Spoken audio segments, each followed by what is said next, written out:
The Gorge is brought to you by Patreon. You can donate to us at any amount of money at any time, and we will gladly accept it.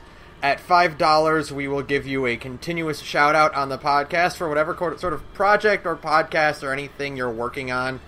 At $20, we will give you a t-shirt every 6 months. A different t-shirt, not the same t-shirt over and over again. That would be weird. Designs based on our logo. And I didn't mention it last week, but our badass opening and closing are brought to you by Zach235 on SoundCloud. He was great to work with. It was awesome, and I still love it all the time. So this week We're talking with Saturn again. Yay! It's me. You know what that Hi. means? It's time for another episode of Persona 5. Yeah! We're talking about the Persona 5 again. No, No, not this time. Oh, what? No, we're know. I talking... have to go. Sorry, we bye. We tricked you. I'm sorry. We I set know, out... lied. We set out a cardboard box held up with a stick, and there was a copy of Persona 5 in there, and we just waited for Saturn to walk in, and then we pulled the stick out, and they were trapped in the box. It's perfect. And the box said NieR Automata. Yeah. Is that correct? Yeah, perfect. Yeah. Because we're talking about NieR Automata tonight, and I have no 2017 idea. is a year for good-ass video Oh my games. God. I'll tell you Is what. it not? Like, damn. 2017 is on fire, and though In I more ways than one. because it's a total garbage fire, but at least video games are good to distract us from our misery. And I do think NieR Automata might be the best one so far. It's Yeah. definitely up there. Oh my god. It's... I mentioned this before to Sarah, but I guess I should air it for a point of the podcast. Like, of all the games I've played this year that would be, like, in the running for my game of the year, NieR Automata is the one that I played the least, like, time-wise, like, hours-wise, and I actually, honestly, probably had less fun with it than some other stuff, like Breath of the Wild, but it is still the thing that I am pretty sure is my game of the year 2017. So, here's the thing, in that I mentioned this to Sarah again, just like that, but here is my, like, ultimate one-sentence take about NieR Automata. Actually, two-sentence take of it, and this sums up my entire opinion of it. I don't think NieR Automata is my game of the year, but I'm really glad I played it. Yeah, that tracks. And there's a weird sort of thing where it's not like, oh, I really, really enjoyed this game. It's, I'm glad I played this. Yeah, it's a game where for a lot of reasons, like there's some games that are more fun. Like I think, let's say Breath of the Wild is a more fun game to play, but NieR Automata is like crafted in such a way that even if you like go through it and it's not like a game you're aching to replay, it still sticks with you. Yeah. Because it's... Yeah. I think it's a game that's, like, crafted less in mind of being fun, even though it's very fun. Like, it's a combat game developed by Platinum, for fuck's sake. Finally, thank God. It's designed with the intent, I think, of conveying its message and all that, which is something that I don't think... I think there's a lot of games, like, we talked about this with P5, and it's sort of theming of, like, what it means to like be a millennial, basically, right? In a world that's still ruled by old fucks. But as a game where it's like, oh, that message feels very secondary to the actual game that's being played there. Whereas with NieR, like, it's a game about like, I guess the easiest way to describe it would be like the fucking necessity of death as opposed to life and things like that in this very broad existential way, and it reflects in the gameplay in like almost every respect. I'm gonna say the most pretentious thing I've ever said, and I've only said this about one other game ever. NieR Automata is not a game. NieR Automata is an experience. Yeah. Yeah, that's fair. And a flannel shirt just appeared on my chest, and a craft beer appeared in my hand. And you've already got a beard, so it's perfect. My mustache is now waxed. Like, I say this for, I think, probably more things than NieR, but also, like, it's one of those games that I think, like, if you were going to make a list of, like, I don't know, let's say, like, 8 or 10 games, and, like, this is your list for arguments of games as art. Oh, yeah. I think NieR is, like, easily one of the qualifying it's like entries number, on there. right now it's like kind of like number one for me because like there are games that do things that NieR does better, but like character action games, like Bayonetta is definitely a better character action game than NieR and blah blah blah. But it all kind of coalesces together very well because it's made up of a bunch of parts, but all of these parts function together incredibly well. Even the shooty bang, like the shoot 'em up parts, like the hacking sections that I initially hated and I'm still kind of iffy about. But the more and more I played, the more I came to kind of appreciate them, and I got them, and I liked them, and I got good at them when I found out there's a lock-on function. Yeah. But they don't tell you that. Yeah, well, Sarah comes at me after I finished A2 or 9S's route, and she's like, "Oh yeah, I found out the lockout function." I went, "There's a what?" Yeah, there's a fucking lock-on function, and it made things infinitely better. And then once I got that, I was actually enjoying 9S's route, and I was enjoying playing as 9S. And kind of all of this comes together, and it's all of these parts that just transition so seamlessly. It's like they transition as perfectly as the music transitions into its different states, and I just think that's the what NieR does best, and it's what Saturn just said. It's this idea of the gameplay matches everything else in its world, you know? Mm-hmm. Like, it fit, the gameplay fits the themes, the gameplay fits the music, because as you play, the music changes. You have it. Every song has 4 different versions because every song has to have a version that's dynamic, a version with with no vocals, a version with vocals, and an 8-bit version for the hacking sequences. So, and all of this flows into each other perfectly, the same way that the different rail shooter parts flow into 3D character action game, flow into shoot 'em up style, Toho bullet hell. Like, to me, that's what really makes it so extraordinary, and it's the reason that, yeah, there are other games that do everything that NieR does better, but there's nothing like NieR Automata, and it's brilliant. I mean, it is so brilliant. No, so, like, when the 3 of us were talking about, like, how do we approach this episode? Like, how do we, like, most of the games we play, it's pretty easy. It's you break down the plot, the gameplay, and the characters. You go one at a time for party members or whatever. You know, even stuff like Horizon was pretty easy to just be like, okay, well, we can divide it into these chunks. Well, for NieR, it's like, where do you even begin? So NieR is a tangled web. Yeah, and so, like, I think the best thing we can do about this is to, for one thing, for the first, like, part of it, we'll treat NieR like just a video game. And we'll talk about the gameplay and the presentation of it, the sound, the graphics, the visualization and all that, the aesthetic behind it. And then we'll start veering into the more esoteric parts of NieR Automata. Yeah, that seems like a pretty good approach, because I think for the audience, the gameplay is going to be like a pretty like clinical or empirical take, because like there's a lot of things you can just describe it and it's like, oh, that makes sense. But then when we get to the fun stuff, like with the story and the presentation and all the convoluted stuff happening there's a lot of that ends up looping back to discussions about the gameplay. So I feel like the gameplay is probably like a good place for us to start. Yeah. So, like, you know, because the way I play video games is that, like, first and foremost, they're video games. They're designed to be an interactive experience that needs to be enjoyable, to push the buttons, to make the character do the things.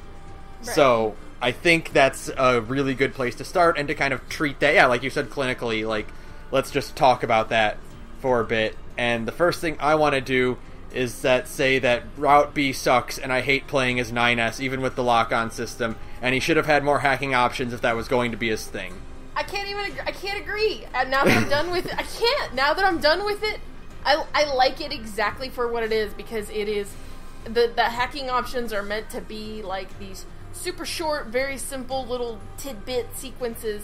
They can be. They're like WarioWare games almost. Yeah, I think that's the thing that we said to each other one time, is that it's like a WarioWare shmup, and honestly, I like it now. Like, sometimes it's frustrating because some of them I have a hard time keeping track of lots of things on the screen at once, and there are certain, because it cycles through the exact same ones over and over again, except for like very, very special sequences. All of the hacking sequences are the same There's it's like a list of like 50 or something. I guess. Oh, sorry. Continue. I thought that was. No, it's okay. And you can practice them, and there are just a few that come up that no matter how many times I practice them, no matter how many times I see them, I can't clear them because it's just so many things going on at once, and my brain just goes, nope, sorry. Yeah, there are some when I hack it and I see the layout, I'm like, oh fuck. Yeah, but what were we gonna say, Saturn? Sorry. I was going to say, just for, I guess, clarity and explanation purpose, NieR is one of 3 playable characters in this game. Right. He is the second one you play after the starter character, who is 2B. And, I guess for more extrapolation, this is a character action game. This has some character growth and RPG things, but, it's got a light attack and a heavy attack, and it's got dodges and jumps and all that. Multiple weapon but NieR's thing is that even though he controls pretty much exactly the same way that 2B does, he does not have a heavy attack. Right. He just straight up does not have the option. And instead his heavy attack is this WarioWare-esque hacking minigame that, is its own form of heavy attack, basically, because it does a shit ton of damage to enemies and all that. It's the most broken fucking thing in the entire game. Are you kidding me? Well, that's actually part of what I appreciate about it, is because the idea is that his playthrough is just basically retreading the first playthrough with some additional cutscenes, and the idea is that makes your game go very, very, very fast. Yeah, one of the things I do appreciate, and I've heard other people say this exact same thing, is, so I know it's not just I'm not crazy on this, is that people agree that Route B is it is the lower point of the game because it's a retreading of Route A, and with a different character, and but.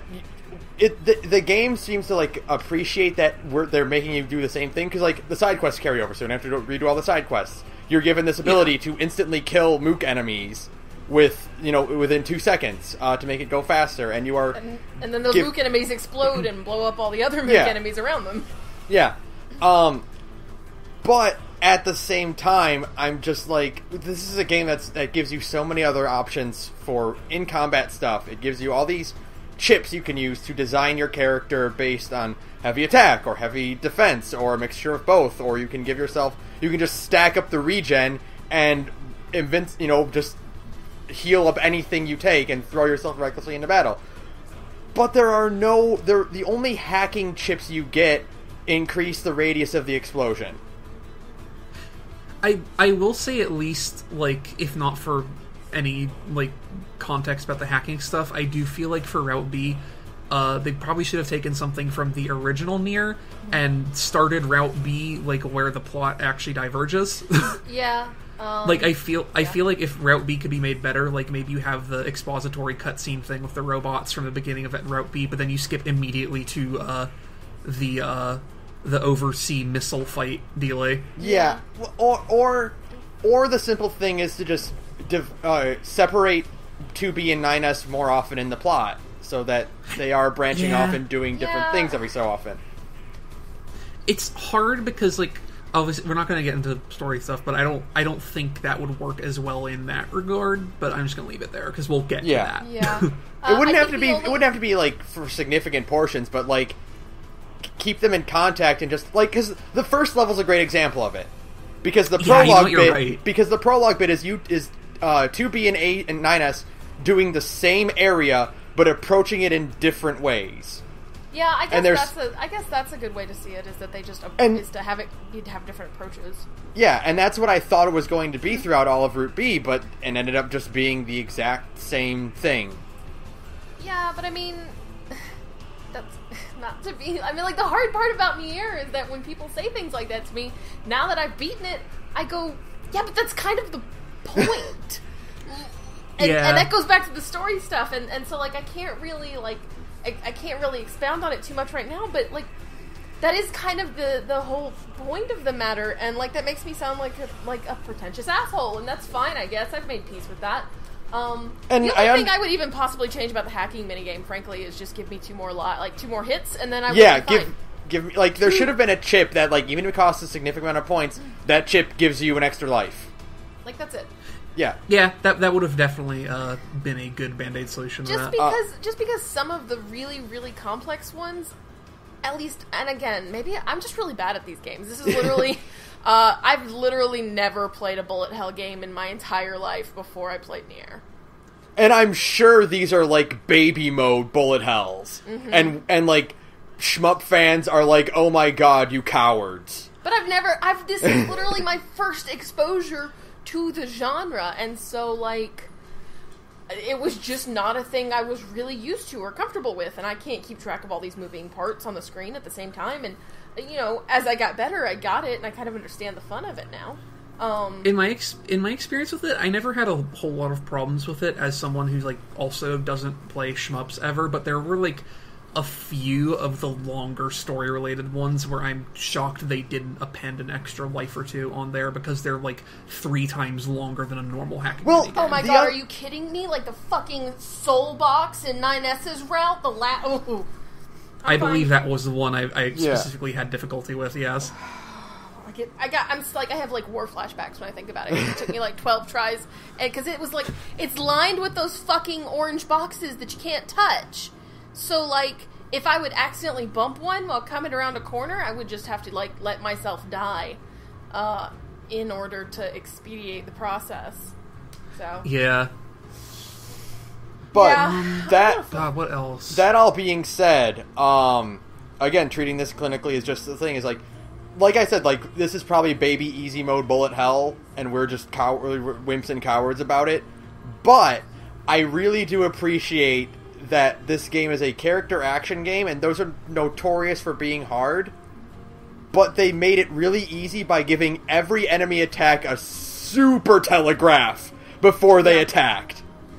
It makes me appreciate the genre more, honestly. Yeah. Like, stuff like Devil May Cry, like the original Devil May Cry games are always, like, a little bit too hardcore for my tastes. I love them. So, like, I mean, I appreciate and respect them, but I couldn't. No, I get it. See, that's the thing, is that when I wasn't in bullet hell, I was actually having a really easy time. The thing is that everybody is telling me, like, this game is really hard, and I'm playing it, and I'm like, are you sure? You know?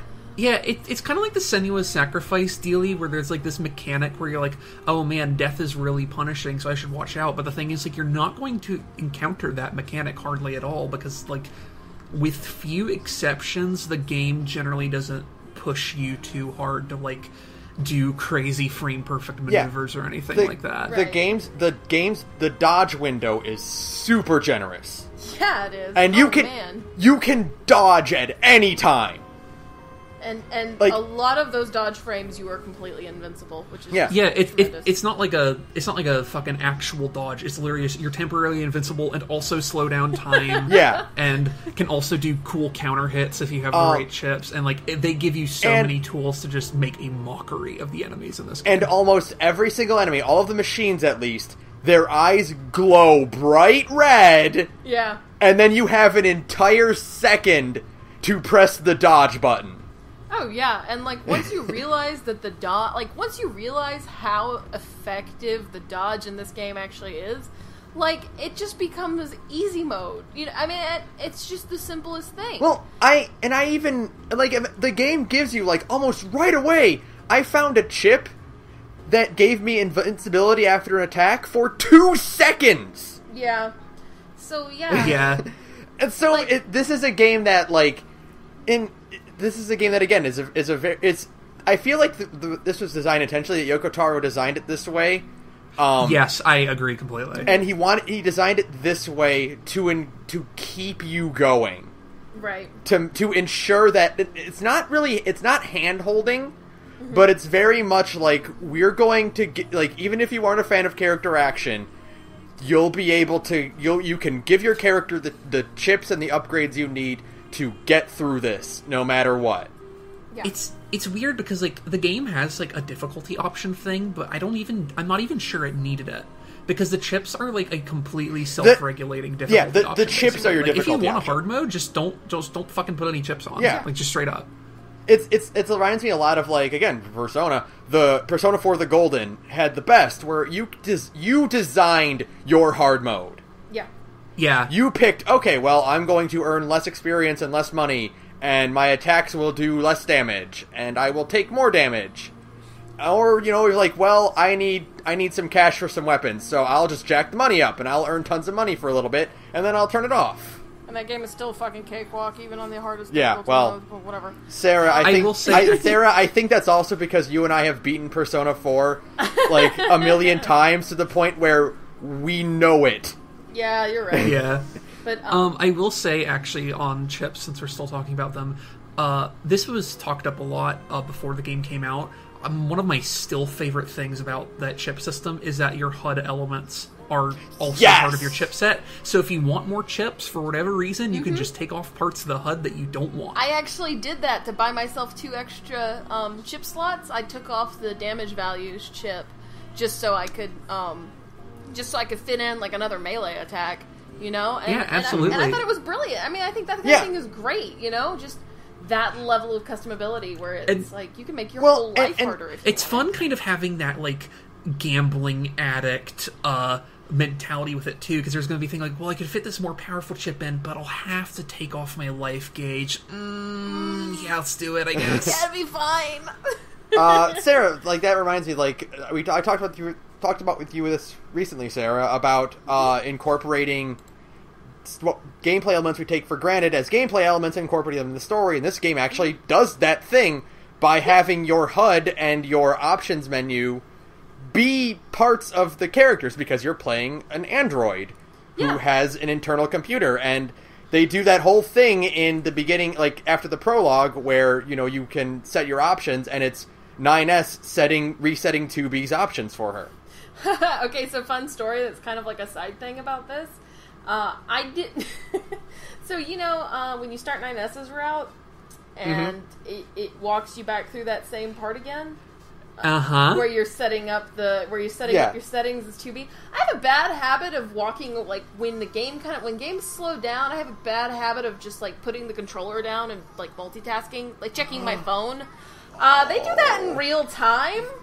Yeah. Yeah. That's the cool thing one of the things I really, really liked is that, because I think, you know, so to clarify what we're talking about in the intro is that when you go to, in Route A, when you are, after the prologue, when 9S is resetting 2B settings, they mask that as your tutorial for showing you a few parts of your options menu and how to adjust your settings.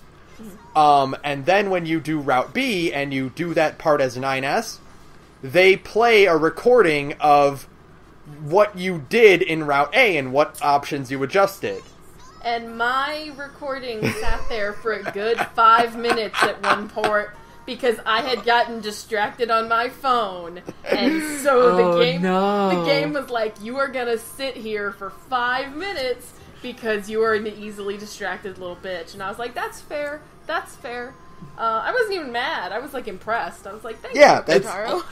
Similarly, one of my favorite things is how one of your chips is literally just your System 32, and you can remove it, and it just gives you an instant game over. It gives you a non-standard game over joke ending, which was great. I actually love all the joke endings, too. Mm-hmm. There's so many. Oh, there's like a whole alphabet's worth. There's 26 endings in this game.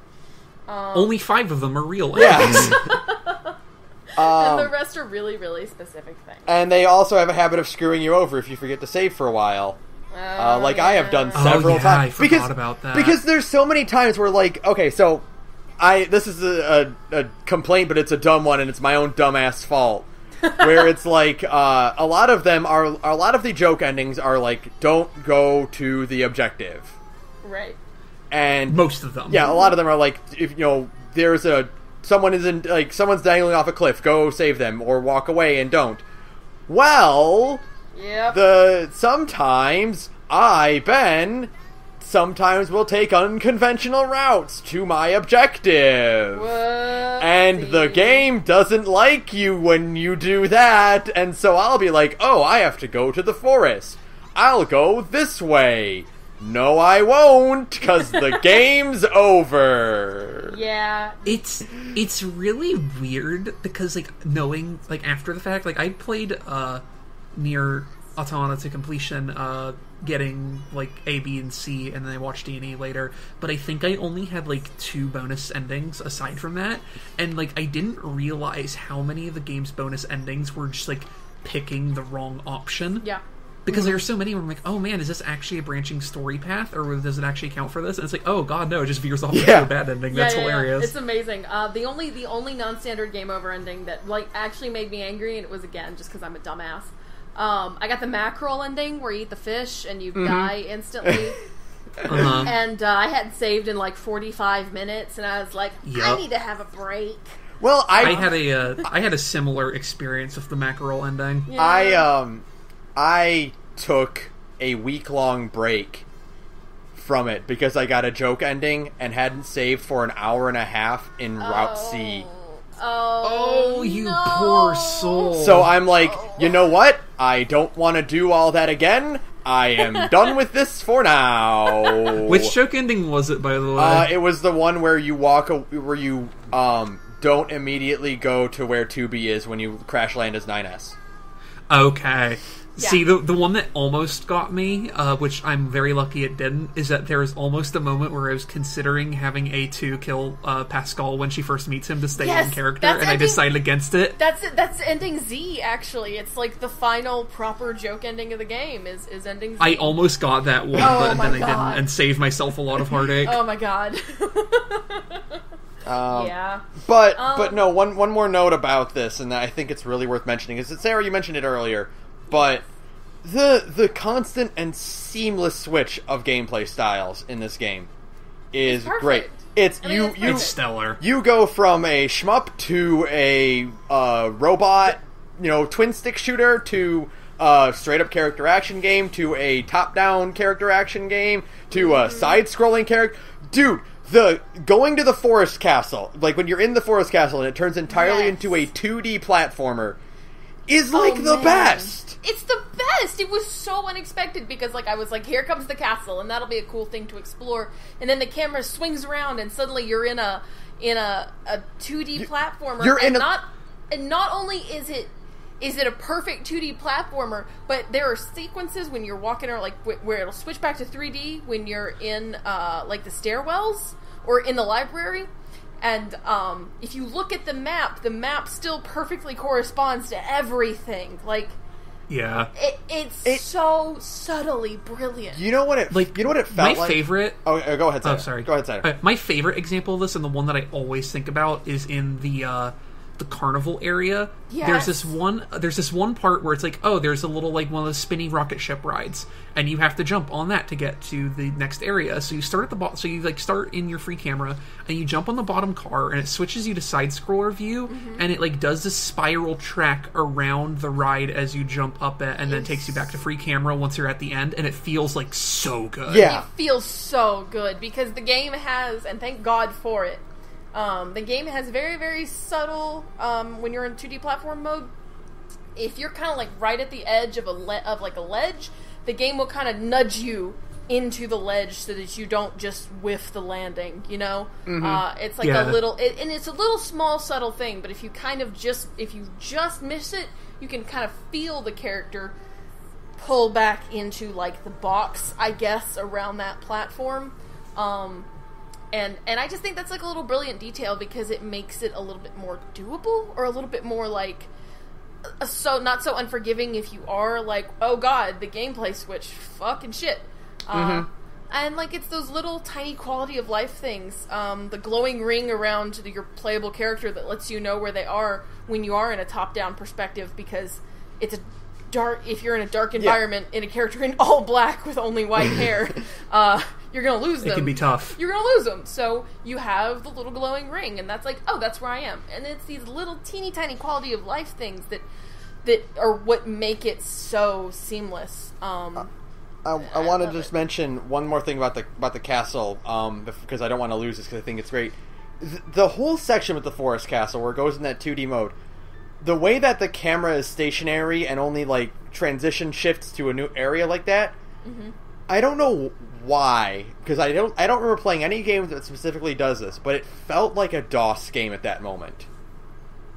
Yeah, I get that. Or an old, a game you played when you were a kid. It just kind of had a weird nostalgic feel. Yeah, I don't know what it was exactly about it, because again, I can't think of any examples of it off the top of my head, but playing that with that aesthetic, with that castle, old, mossy castle aesthetic, and the way the camera is positioned and the way it's laid out like that, it just felt like really, really old school DOS style, and it stuck out with me, and it just further leads to the weird esoteric nature of this whole fucking game. Yeah. I remember this stuff didn't happen as artfully in the original NieR, but it still had a lot of like, hey, here's a scene with forced perspective and this, that, and the other thing. Mm-hmm. And when it came out that there was a second NieR game being made, and there was some interview where someone asked him about all the shmup sequences and weird forced perspective sequences and the text adventures in the original NieR, and Yoko Taro's response was, "These pissed people off a lot, so I'm going to put twice as many in the new game." I was very excited. I heard a similar like interview answer, and it kind of just is like exactly why I like this director so much now, and why I want to go back and like play everything, even though that I know that pretty much everything before Automata is a lot weaker to like play, even though the stories are fine, except for Drakengard 2. But so like somebody asked him about the game, and he had said that the whole intention of adding all these different modes, and this was back when NieR 1 came out, was that he never wanted players to just get like comfortable. He wanted it to be like he never wanted you to get too comfortable. It was like, or to get bored and make it feel like it's repetitive. So he wanted to add all of these different sequences so you never know what's coming next. And that was before the original NieR, and it just translates even more perfectly in Automata or Automata, however the fuck you say it. And it's hey, before we continue, can we make a mark of the timestamp here, because I need to like use the restroom incredibly badly. Okay, yeah, sure. We won't stop the audio. All right, don't pause. Yeah, I'm just going to mute my mic first. Okay. All right. Okay. So yeah, Automata or Automata? I don't know. I don't think there's a correct answer, and if you try and tell me there is, I'm going to tell you to go fuck yourself. Like, the thing is, like, even if we hear Yoko Taro say it, like, he would say it in Japanese accent, so, like, it's still I don't even know! There's one more final point I wanted to make on gameplay before we switched over to presentation. And it is that if you want another game that also goes bonkers with different gameplay styles and constantly switching up how you play the game for you is Earthworm Jim 2. God. I'm not even joking. Alright. Almost every level of Earthworm Jim 2 plays completely different from the previous. You know what? Earthworm Jim 2 has a shmup section in it. God. One of the levels is a shmup. I would kindly advise your listeners to be nice to themselves and play something a bit more current and better, but hey, whatever floats your boat. Hey, Earthworm Jim 2 is a good game! If you say so. Doug TenNapel's an awful person. Yeah. But Earthworm Jim 2 is a good Doug game. Doug TenNapel kind of fucking sours my outlook on the entire thing, so. Yeah. But yeah, so that's all I'll say about that, is that is like... Everything that you say about, like, NieR switching up gameplay, it's like, it just hit me like, oh yeah, Earthworm Jim 2 does that too. Yeah. Well, if you're looking for something that came out in 2017 that leaves you not knowing what to expect, this is definitely the game for you. Right? It's one of those things where it's like, you know, those things like, if you liked blank, then you'll like blank, where it's like, if you liked Final Fantasy, you'll like Full Metal Alchemist. But it's, if you liked NieR Automata, you'll like Earthworm Jim 2. Alternatively, it's like NieR Automata shows up in your recommended list no matter what games you like. Honestly, that seems a bit more legit, where it's like if you like any kind of video game at all, you should probably play NieR Automata, because it's just that fucking good. And I mean, it really is just it's so good. I really enjoyed it. It's a good fucking game. It's a good fucking game. Like, it's probably not as, like, impressive or probably even future influential as stuff like, say, Breath of the Wild is going to be. But, like, it's incredibly solid. It more or less communicates what you need to know to play it, like, pretty well, with only, like, a few exceptions being, like, hey, you can always use the taunt mechanic, even though they don't teach you how to do that until you fucking get the third playable character. Yeah, or the fact that they don't actually... I don't know if they actually do tell you about lock-on, or maybe I just missed that. But I think they do. tell you about lock-on as a character action mechanic, but not in 9S's route. Right. Yeah, you get it in, like, the very first fight in 2B, and, like, but it's one of those things where, like, that first fight is so hectic, it's probably really easy to forget a lot of the tutorial prompts that are in there. Right, okay. Like, one of the things I didn't realize until I had started playing the game in earnest is that in the tutorial, they give you an auto-healing chip, so it consumes a healing pack, like, whenever you're at a certain threshold of health. Yeah. But, like, you don't get that again when you actually get into the main game. You have to find one yourself and install it. Yeah. Yeah. Mm-hmm. And, like, well, that caused me some problems. Well, no, because you can go back and get your old body. Like, Yeah. the body that died in the prologue, you actually can go and retrieve it, and I think... If you do that immediately, though. Yeah, if you don't... But the thing is, like, I went for the town and the plot and didn't, like, get the thing to go retrieve my body until later when I realized that was actually a thing. Here's my thing about it, is I didn't realize the prologue area was available. I thought we went to a completely different area, and eventually the game would lead me back to there. I had no idea you could just go back and get it right away. I'm just gonna say, y'all need to fucking do... You need to learn how to play your open world games. I didn't know it was going to be an open world game! In my defense, in the end of the prologue, when you're fighting all the fucking angles, it looks like there is literally nothing around you. I mean, yeah, totally, but I went and, after I got done with the prologue, I just went exploring, and I went, that's the factory!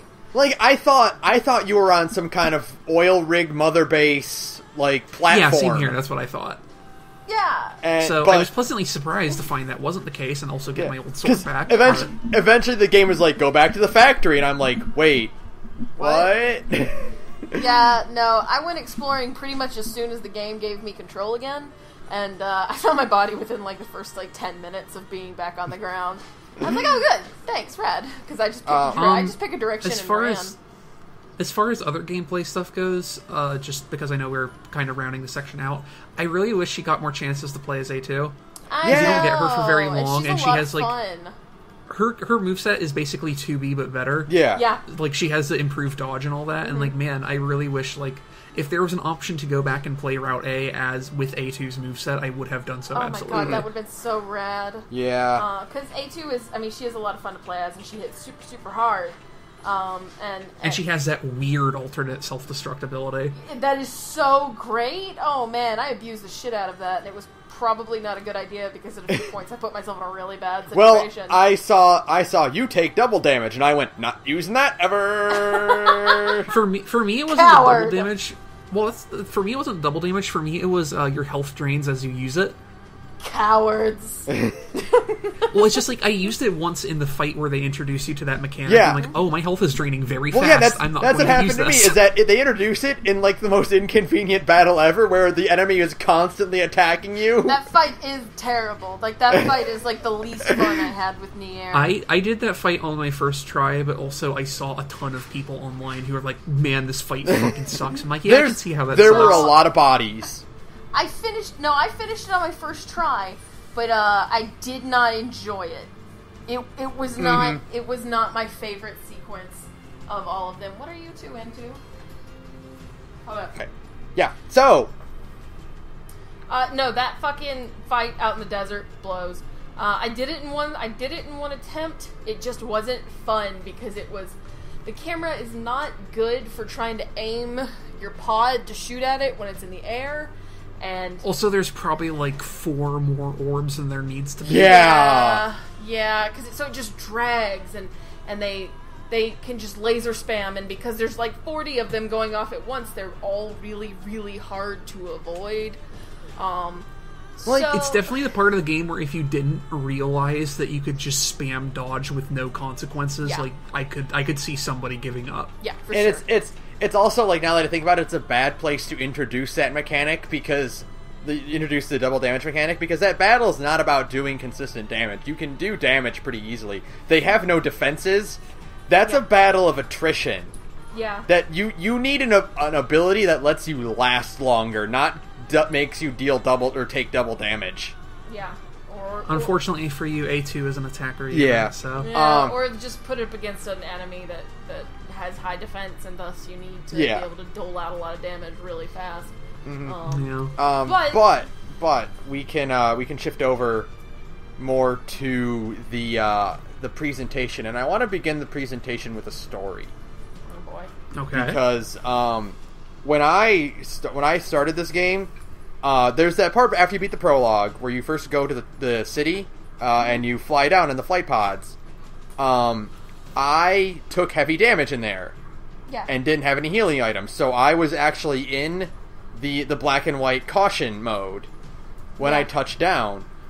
I spent a lot, and because you don't have any items, there's no way for you to heal. So I spent a lot of time, my first impression of wandering around the city, in pure black and white.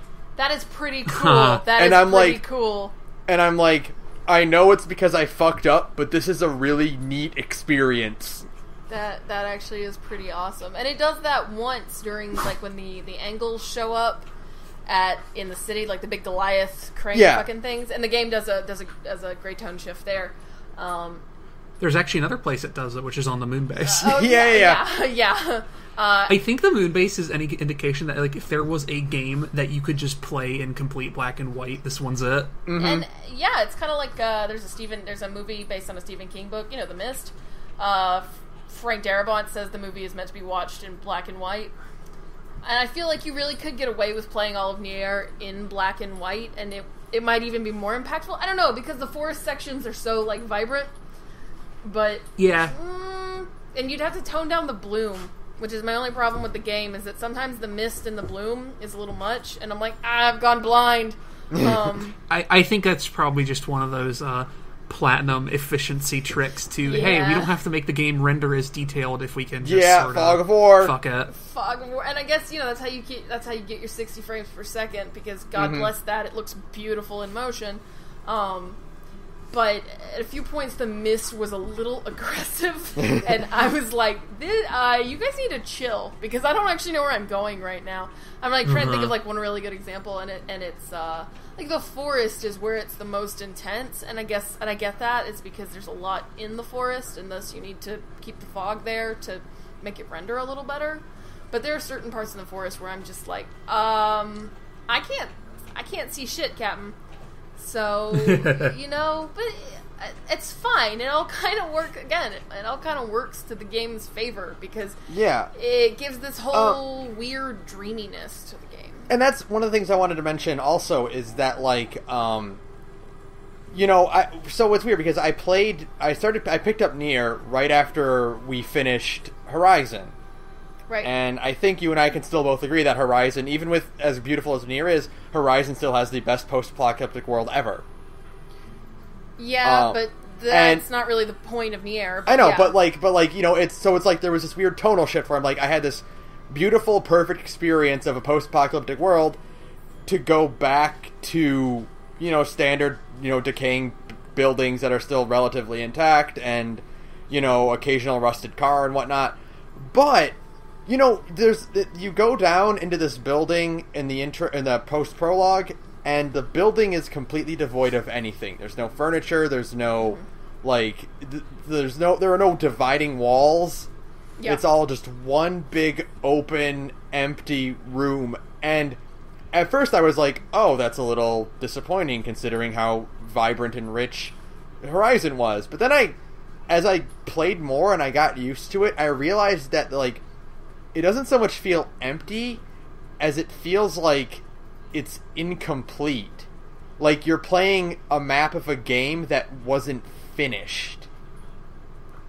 And it creates this sort of... agree, well, but I mean, point. it creates this weird sort of, ethereal, emptiness that works. And I don't know, Saturn, if you ever experienced a game called The Beginner's Guide.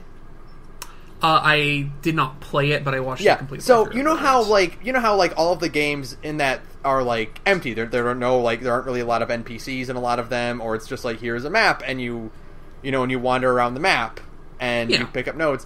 That's what that felt like to me. That same sort of emptiness. And as someone who has, I'm not going to say I'm good at it, but as developed a few games in Unity or in Unreal and has worked with 3D models like that, there is this sort of like this feeling you get when you walk around an empty building like that like it hit me in a very specific way that like made me really appreciate this world more, because it didn't have like broken down couches or desks throughout this office building.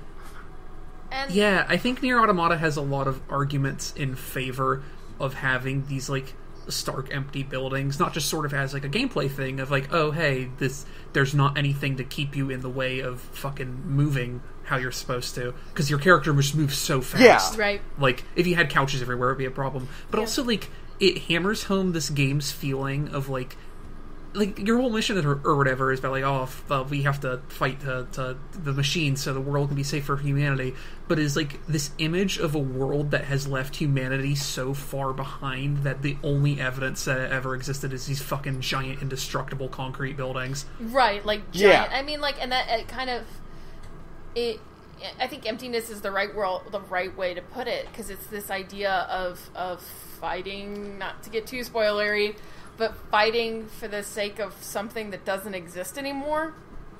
And so, like, all of the vestiges of humanity beyond those giant fucking concrete buildings and rusted out cars are all gone. You know what's interesting? This just hit me, actually. Mm-hmm.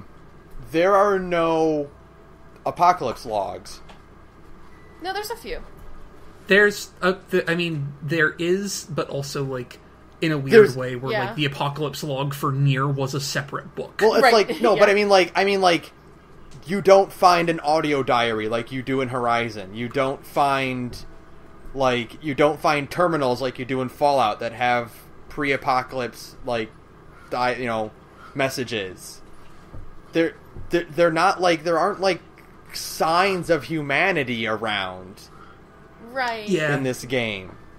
Yeah, I mean, there's still, like, a few, like, way before the apocalypse technically happened with all the Project Gestalt references. Yeah, but I mean, that's not till very late in the game, and you don't find those just, like, lying around the world.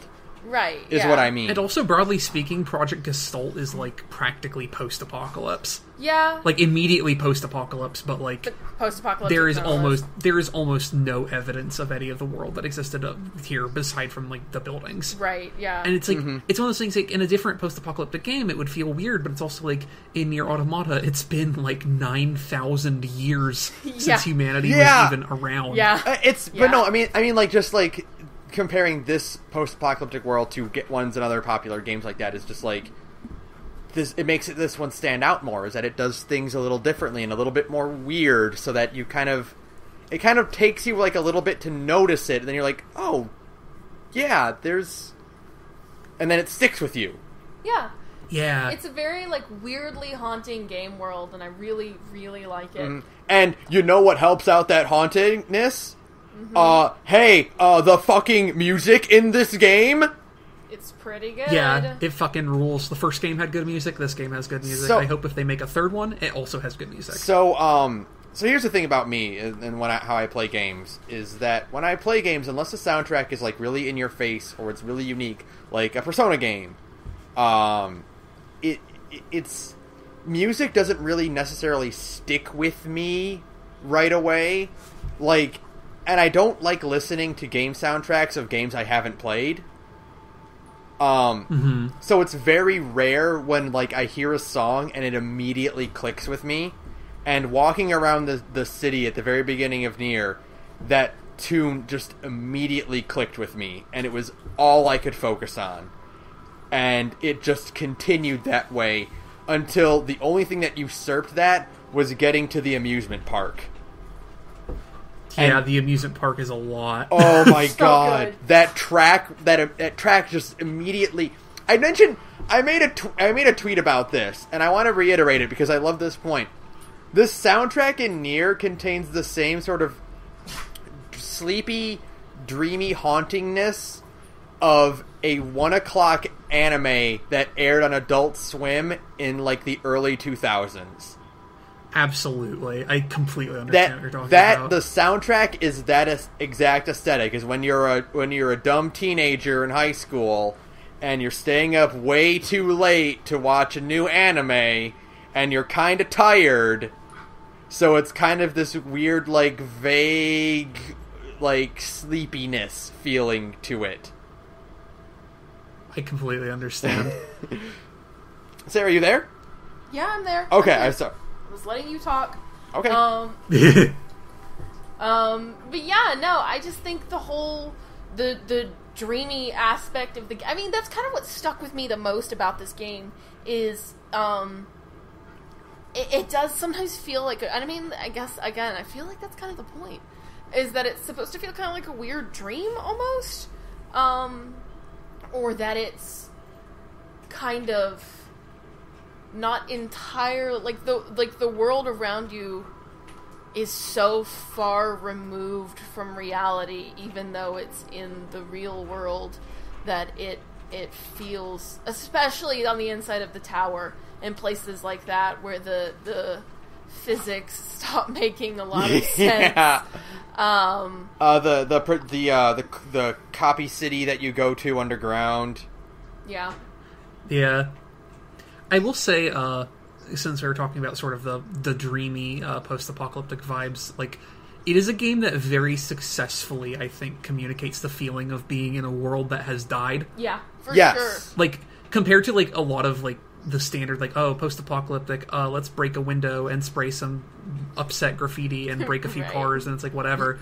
But, like, this is a game where, like, the emptiness of it and the quietness of the music and the way, like, you just kind of move sleepily from area to area, and the way things don't always work how you would expect them to, or the way things look differently than you expect them to. It's like, it's almost like there's something here that used to be here that you'd recognize, but, like, it has long since become something else completely. Yeah, and that's why I think, like, the heavy bloom, like, the heavy bloom lighting and the haze, sometimes it kind of annoyed me. But it all kind of came together and made this really unique kind of feeling of a time and place where you play it, and wandering around in that world kind of sticks with you, you know? And the game has just kind of been on my brain since I finished it, and I can't really, like, it's hard to articulate everything that I kind of feel about it, but I'm damn well gonna try. I'm going to say something real quick, and I want to know your guys' opinion of it. Mm-hmm. Now that I've thought about it, and we've talked about, like, how the idea of removing yourself so far from humanity and how this world is a dead world, I don't think the moose and the boars should have been in the game. Oh, I love the moose and the boars. It's fine. It makes it feel like a Ghibli movie. Like a fucked up Ghibli movie.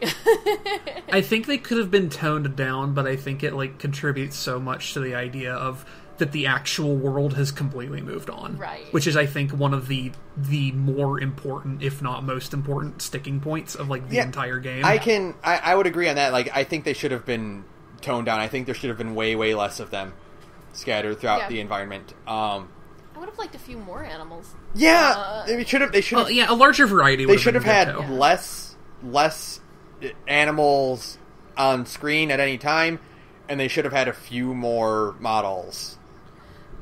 But I mean, like, that's just a minor thing, really. Mm-hmm. I like it because it is kind of this whole idea of, like, people are gone, but things keep going. Like, the world keeps ticking even after you're gone, which is a pretty big point of NieR. Mm-hmm. Is that, if I can say only one thing for NieR, it's that it actually manages to convey that idea, as opposed to Dark Souls, which tried and never succeeded because people got too hung up in the lore. Yeah.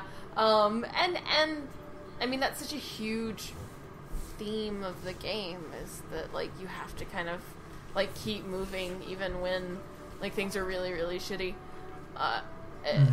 Despite, I mean, and there are two very, very different approaches to that whole moving on thing. But the deer, or the moose and the boar being around, and just the whole general going back again to the buildings and the everything being swallowed up by nature and all of that stuff. And the fact that the buildings are the only thing that's left is this idea of even after people are gone, even after you are gone, the world around you still persists. Is really, really... I mean, like, this game does an incredible job of getting all of its themes out just by how it's being played. And how it's being presented. And I just think...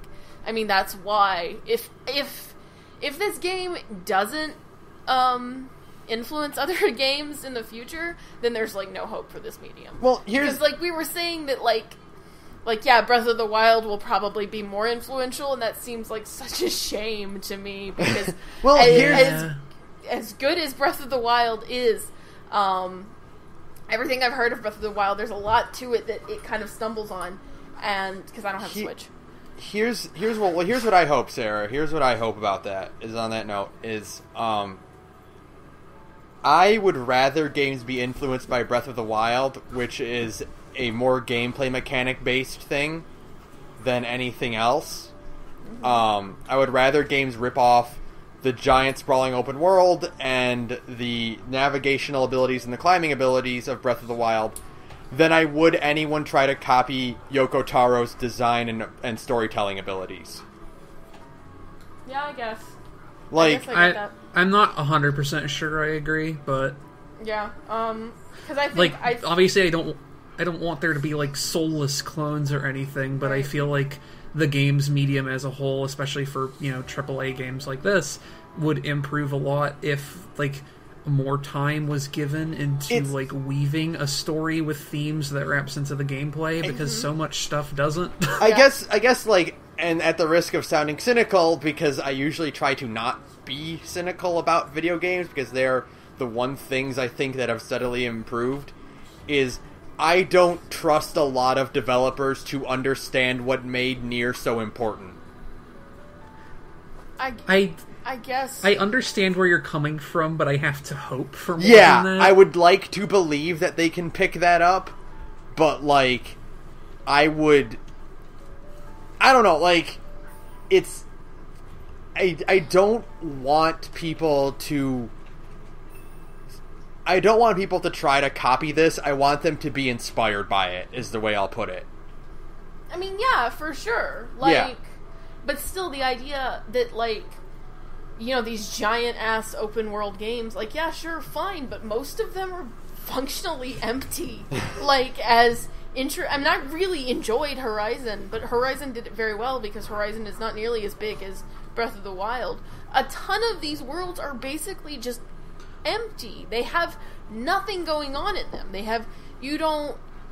You can't recall any part of them in specific except for the big major story set pieces. But with NieR, every single part of the game map functions for 3 or 4 different sequences. Well, so you can remember, well, this happened here, but this also happened here. And so by the end of the game, you've got, like, the whole world map, the entire world map, which is teeny tiny, memorized like the back of your hand. And I think that's a way better approach to the open world game. I don't even know if I would consider NieR necessarily an open world game. I think it has a very big map, but, like, it's not a game that really encourages you to explore and discover things. It's just a big area that's all interconnected. Like, kind of the same way you wouldn't really consider Dark Souls to be an open world game, even though it is just one giant open map. Right. Like, this is... I don't even know what you would consider I want NieR. to agree with you. But, like, my problem with the argument in general, not, like, there's a specific problem with you, is that there's nothing I hate more than open world games being about quote-unquote exploration. Like, there's so little, like, it has never worked even once in my humble onion, that if this if this show had a larger listening, I would get blown up on Twitter over. Right. But luckily for me, it's a thing my friends make, so I can say these kinds of opinions without worrying about backlash. But it's like, I guess to qualify what I'm saying here, it's like, think about stuff like Fallout 3 or even Fallout 4, or hell, Skyrim to a lesser extent, because Skyrim actually like is okay and large enough to make it matter. But fuck, if you've discovered everything in Fallout 4, there's no longer a reason to go back and play that game. Right. Because that's all they're like. It is to an extent that the actual fun of playing the game is substituted for giving people like things to discover and find out. And like even Breath of the Wild has this problem to an extent where it's like so much of the fun of that game is going around and being like, oh well, I'm gonna go see what's out here, and sure, that's fine, but like once you've seen like even just the basic shape of everything, the game loses like 100% of its mystery and its mystique. And like for stuff like repeat plays, it completely takes you out of it. Right. And so there's something about NieR I appreciate where it's like, yeah, it's a very small open world that like you don't even get to explore as an open world for half the time, but it's every ounce of land is used like so thoughtfully to the point where like if there's empty space, like in the desert, the empty space is there to like make a point. Right. Like the desert is the desert because there is a side quest where you have to search the entire desert for a thing. And it sucks. Right. Yeah. And that's what I really love about NieR's map is every single inch of it is put to good use. It's when things in the map start to change, like in C&D, where like major changes are made to the world map. When I came on across the first of the resource gathering units, I actually did have a major moment where I just went like, whoa, what is that? Like, it's such a moment because you're so used to this world, and that's the thing that a lot of open world games do not take the chance on because these games are too huge for you to fuck with them, and because this is a thing that a lot of games, and this kind of ties to a thing I've kind of been alluding to about Persona 5, God forbid you make a player uncomfortable in any way, shape, form, or fashion. So you keep things as familiar as possible, so you never make any major alterations to the world space. And NieR says, fuck you, we're going to blow a hole in the center of the map, and then in the second half of the game, we're going to cover it in new aggressive enemies, we're going to put giant spires sticking out of the ground, and weird floating resource boxes in 3 parts of the map. Have fun. And it changes the world so much because now that after you've played it for 2 whole playthroughs as 2B and 9S, having the map change in a major way like that is very punchy. Instead of it just being like, oh, there's a big thing. It's like an actual, you really appreciate the change that's been forced upon this world, you know? Yeah. Yeah. And I love that. I love that. Oh, I could talk forever about just the game and dynamics and the way the map kind of plays with the story. It's so good. And that's a great transition to the story if we can talk about it. So I'm going to make another statement about this. And this is kind of weird to say because technically all stories ever do this exact thing, but it feels really poignant for NieR. Everything in NieR exists to get you to ending E. Yeah. Yeah. And, like, yeah, obviously in all stories, they exist to get you to the end, but, like, what happens in ending E is the ultimate culmination of everything that not 2B, 9S, and A2 did, but you, the player, did. I actually have a theory about ending E. And it goes to the actual creation of NieR Automata. Because NieR Automata, if you don't know the story, and I think I've told Ben the story, and Saturn you probably do, but for the people at home, NieR Automata exists entirely because a producer at Square Enix named Yosuke Saito, who worked with Yoko Taro on Drakengard, or Drakengard, whatever you want to call it, worked with Yoko Taro and had such an intense respect for Yoko Taro and his design philosophy, and I think they worked together on NieR, I'm not sure. But he respected Yoko Taro so much that he basically went to the bosses at Square Enix and said, if you don't let me make another game with Yoko Taro, I quit. And I did not know that. That's awesome. Stellar. It gets better. So Square Enix says, okay, fine, you can have your game with Yoko Taro, but it has to be good. Because, like, you know, NieR is not a great game. I mean, it's fun. It's not fun to play, but it's a good story. NieR is like Pathologic in that it is aesthetically significant, but it sucks to play. It sucks to play. Well, you can also say that about Drakengard, like, to a point. Exactly. And to a point, let's be honest with ourselves here. I'm gonna say this right now. Drakengard 3 is a character action game that's locked 30. So, there you go. But the point is that, so he, you know, they said, fine, but it's gotta be good, because, you know, Drakengard is not a good game, and NieR is not fun to play. And so they went, okay, fine, and they kind of shopped around to different studios, and Platinum, the whole reason Platinum even jumped on it to begin with is because a ton of people at Platinum, including Hideki Kamiya, are huge fans of Yoko Taro. Good. So, that makes me incredibly happy. So I have this theory that if Kavya hadn't gone under, and if Automata had been made by a different company under different circumstances and told kind of the similar story, I don't think we would have gotten Ending E. I literally think Ending E exists because of the massive community support that's been put behind Yoko Taro, like from other Japanese game devs, and I think it's like, you can't ignore it after a certain point. You can't be like, oh, these people love me for no reason. It has to be like this weird, inspiring thing. And I can completely believe that. I literally think that's why Ending E exists. Like, now that I know the story of how, like, NieR Automata came to be, I'm positive that is why Ending E even exists to begin with. Because NieR Automata as a game couldn't exist the way it does if it wasn't made by a studio full of people who understood and appreciated what Yoko Taro was trying to do in the first one. Yeah. And how beautiful is that? So you actually got a happy ending in a Yoko Taro game. It's almost like a funner version of how Shuhei Yoshida, when he was designing the PS4, based its social functions off of Dark Souls. Oh man, that's awesome. This is completely true, by the way. He said this in an interview that Dark Souls was the main inspiration for how he designed the all social online functions of the PS4. Oh my god, that's amazing. I think makes a lot of sense. I love stories that it's like, where did this thing come from? Oh yeah, I played a game and I like this part of it. Yeah, and all of it in NieR ties back, and you can really feel it when you play it because the game is so strange.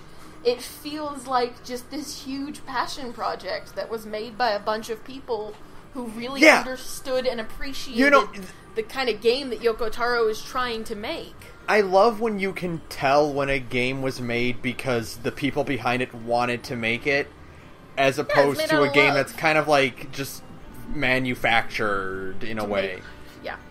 Yeah, I've been playing a lot of Destiny 2 recently, and hey, that game plays well and all, but man, oh man, you can tell in some parts that is, like, right off the Activision pipeline. Mm-hmm. Oh, yeah. Like, just, like, story about nothing, inability to follow through with certain concepts, and it's like, oh man, it's so polished and fun to play, except for the part where, like, very little actual detail was put into, like, the execution of the themes or story, or if there even are any. Right. And then you compare that to NieR Automata, which is, like, I would, like, you can call it a masterpiece, you can call it not that, but it's a thing where, like, every single part of the game exists in service of the actual intent. Yeah. Like, the core intent, which is Ending E and its related themes. And that's, like, the ultimate point, is that, like, you know, like, this game just feels like such a passion project, and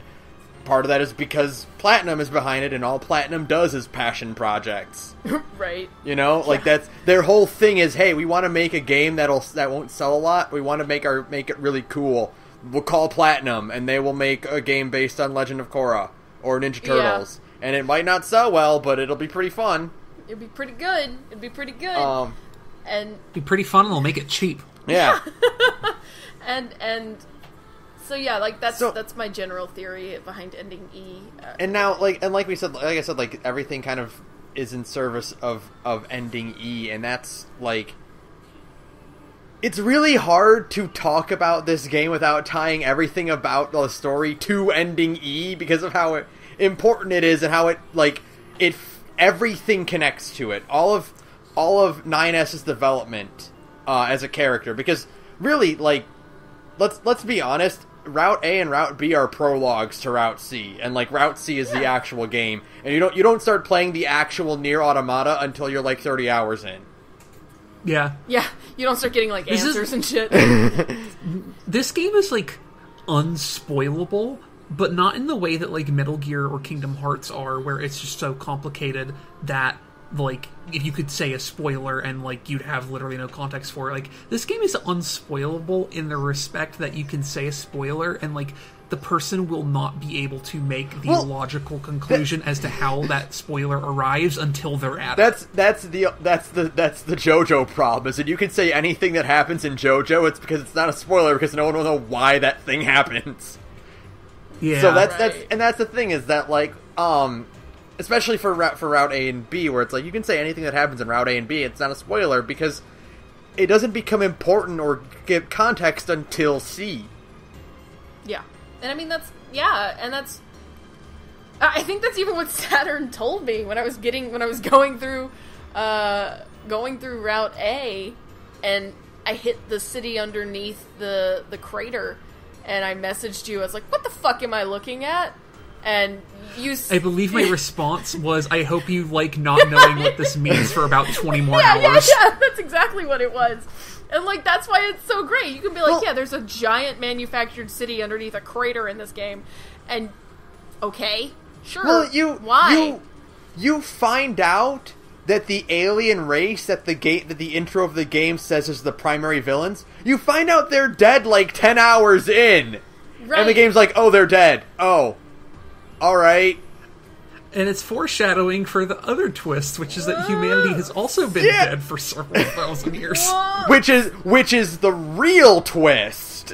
And it's the real reason, now that I can finally talk about this, since we're kind of in story section, it is the real reason why, like, all the buildings are empty. It's the reason why the world is so weird. Yeah. It's because this is a world that has completely and totally left humanity behind, because humanity left it behind, and it exists as these weird hollow shells, the buildings do, and the rusted out cars, because the things that inhabit the world right now are facsimiles of humanity that are also weird and hollowed out. The androids and the robots are also trying to be human, that's their whole point, and they keep failing. And so they're these weird pseudo-empty shells that are like the world. It's like, there's a good stark difference between the androids look like humans, right? Mm-hmm. But they are very clinical, and they are very mission-oriented, and the weird spouts of, like, emotion you get from them are treated mostly as jokes or as oddities. Like, 9S has a whole thing where he's like, 21O is acting weird because she's being affectionate. And then you contrast that with the machines, who are, like, very much, like, well, the peaceful ones, Pascal's Village, are very human-like, and they treat others as siblings, and they talk about families, and they are confused when their baby king doesn't grow up, because it should grow up, because it's a baby. But the thing is that, like, it gets brought up in some, like, text logs and stuff, is that the machines keep trying to replicate humanity, and because they're just trying to directly replicate, like, just be human by mimicking instead of by learning by example, I guess. They're just doing mimics of human behavior. That's why they fail every single time, because and like they really are, it's all just pantomime, and it's really interesting. Like, they have these emotional connections to things, but they're literally pantomiming, like, human behavior. Like, it's all a puppet show. Yeah. A motive that is referenced many times by the story.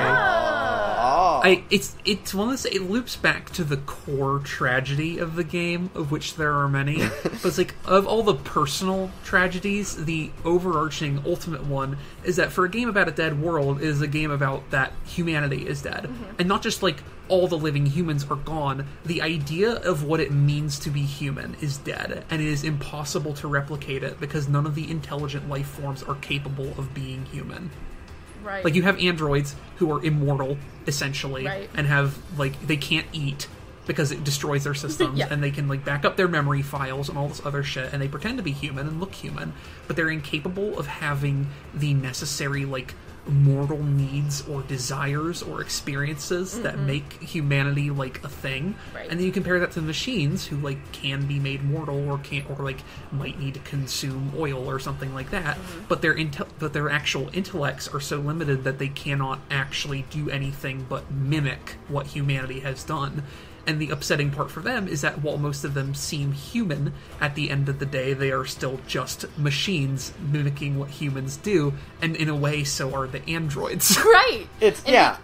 And because they're all just mimicking things, that's why, I mean, they literally, I don't remember who said it in the audio log. Maybe it was NieR.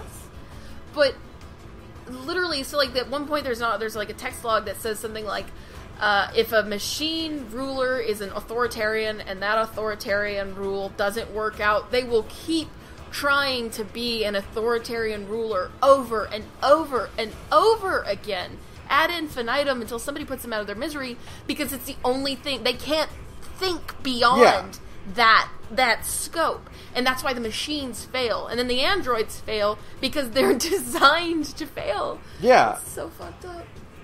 It's almost weird to talk about this, but like it's a weird thing where it's almost like a story about like moving out of your parents' shadow in a weird way. Yeah. And learning that, like, you know, the consequences, the life circumstances they grew up with, like, by necessity cannot be the ones that you grow up with. Right. And sort of how, like, what it means to be an android or a machine and be, like, a sapient creature with feelings is going to be completely different from humanity, but at the same time, humanity is the only guiding stone you have for that development. And so much of the tragedy in the game is based on, like, well, this is how the humans did it, but since they're not humans, it just doesn't work, and everything goes bad, and it's horrible. And, like, you know, and it's what you mentioned earlier, Sarah, about why when I was complaining about playing as NieR, and you mentioned that it's part of the theme. And yeah, the theme of the story of this whole story is constant repetition. Mm-hmm. And and over. And that's why Route B is exactly the same as Route A, is because it's repetition. It has to be. That's the thing. That's it ultimately. Oh god, I'm so enthusiastic about this part that I can't even like function. Ultimately, the game world itself has to be that small. Yeah, because it also saved platinum money, but it loops back around to being the point of the game. The game world is small because you're going to the same places over and over again. You play as 2B, then you play as NieR, and you're doing the same things over and over again. Because the point, and we learn about it when we get the twist about 2E, is that the game is about just doing things over and over again and always failing. And nothing ever changes, and it's amazing. This game, and again, this ties into Route E, into ending E so perfectly. This game is about the exhaustion and frustration that comes with repetition. Yeah. Not just about repetition in general, but about okay, so the twist is 2B is constantly tasked with killing NieR so that in case he uncovers information about Yorha. And we see how that drains on her, because immediately, at the end of Route A, when 2B gets totally emotional about the death of NieR, and she says, "Why does this keep happening?" Mm-hmm. And it's kind of weird because it only happened twice, but you could treat it as just 2B getting emotional about this until you learn the twist, and it all ties in together perfectly. Yeah. And the fun twist and implication that this more or less exact story has already happened several times before, just over with and varying over. with varying circumstances. And there's fun details you can pick up on this too, like early on, especially with the 2E twist and how 9S knew about it the entire time, which is how he talks about like, oh, I don't usually get partners because I'm a scout, but it's gonna be fun to work together and all. But I mean, I'm not used to this. But then he also has dialogue not that far after about how people usually call him Nines. Yeah. Like, who calls him Nines? Who would call him Nines but 2B? And the part when A2 finally kills 2B and basically frees her from the loop is like the one time she like legitimately smiles and calls him 9S or calls him Nines without any hesitation, because it's like, oh, I'm free from this loop of having to kill the person who I care about the most, so I can just talk to you and smile at you the way I've always wanted to. And like, that's amazing. It's amazing. Yeah. It's cool how it's not just like, it's not just about the horror of the repetition and like the doing things that you know are doomed to fail, and like the trying to find these moments of like of niceness in the moments that you, in the situations that you know are doomed to end poorly, but also like the sorrow when, even though it's a bad situation, you're released from it and you are forced to change because it's the only thing you ever knew. Yeah. And now you have to grow from it. Or completely self-destruct in the way that 9S did. Yeah, in the way that 9S completely breaks down. And I mentioned in the notes here that not all character development is positive, and that's clear with 9S, who goes from being the jokey joke fun comic relief character to being the most uncaring, cold-hearted person, even more so than A2, like, by the end of it. He wants the world to end because his world has ended, essentially. Yeah. And that's the fun thing with Route C and D, is that it's not just, like, I've mentioned this to Sarah before, but, like, for me, like, the actual ending before you get C or D or E is this moment in the story where you are with Pascal and a bunch of kids from the village which is destroyed, and you're trying to save them from the machine network, which has gone rampant. And no matter how you do, at the end of it, you find out that the baby robots have all killed themselves because they have fear. And Pascal now has nothing to live for. And basically you're given two options. Either you kill Pascal and put them out of their misery, or you completely erase all their memories so that they can move on with their robotic life. And, like, the divide between A2, who ends up borrowing a lot from 2B in different sorts of ways, and then 9S, is that you have this difference of response to, like, when this thing that you're familiar with and comfortable with, even though it's bad, like, being yanked out from under you, either, like, giving up on your ideas of sentimentality and just moving forward, or like destroying yourself and the things that you care about because you've lost. Yeah. And it's a really fun, not fun, but you know what I mean? Interesting. It's a really thoughtful approach that, like, for all the other things I say, like, oh, I wish people base things on NieR, it's such a thoughtful and, like, really sympathetic take on, like, a completely, almost, like, mundane human attribute that I wish more stories were willing to explore in the medium. Yeah. And, you know, we said I don't think there's a wrong choice there, and I really don't think there's a wrong, because both, you can make an argument for both, you know, and I don't think that, I don't know, it's so hard to even articulate it. Yeah. That whole section is like, you basically like, in that moment you pick whatever felt right in that instant, and maybe your opinion about it can change, like, later on, like, immediately without any hesitation. Like, you know what, maybe I didn't do it right, and then a day later you'll be like, no, I made the right choice in that regard, or, you know, and that's the point, is that it's so hard to decide which one is right, and you can walk away. You can walk away and leave it ambiguous, but then you never see Pascal again either way, and so you can just kind of leave it ambiguous. But that almost feels like you in the moment you have to make a choice. Like, yeah, you can walk away, but I don't really. In that moment, I don't know of anybody who would walk away from it without being told that you could. Yeah, I don't know anyone who did. Yeah, personally. exactly. Because I mean, that is it's like a very deeply personal moment, and at times I think, man, I should have just killed Pascal, and then other times I'm like, well, no, after ending E, maybe it isn't all completely hopeless, but then, if you go back to the village, there's Pascal, who doesn't remember anything of the village at all, selling the fucking hearts of the children that they were so enamored with, because they just don't even remember, and that's horrifying. That's the best part about that decision, though, and the themes that are connected to it, which is that, like, in most cases in a video game, you have, like, oh, here's right versus wrong. Right. And then, like, in a more interesting video game, it's like, oh, well, here's two sides, and they both have right qualities, and they both have wrong qualities. But the thing with that decision, and, like, the themes connected to it, especially with, like, 9S and 2B's relationship, or 9S's antagonism with A2, which is that both sides are right, and neither side is wrong. And you just have to, like... But the problem is that those two truths cannot coexist. Yeah. And you need to pick one. But there's no, like... You cannot comfortably dissuade one option or the other, is the problem. And it's incredibly good. It's almost like... So good. It's like almost like you don't really want to debate anyone on whether which one is right or wrong, because you don't want to keep thinking about it. Yeah. Or it's like, then, I killed Pascal, well, I spared him, like, well...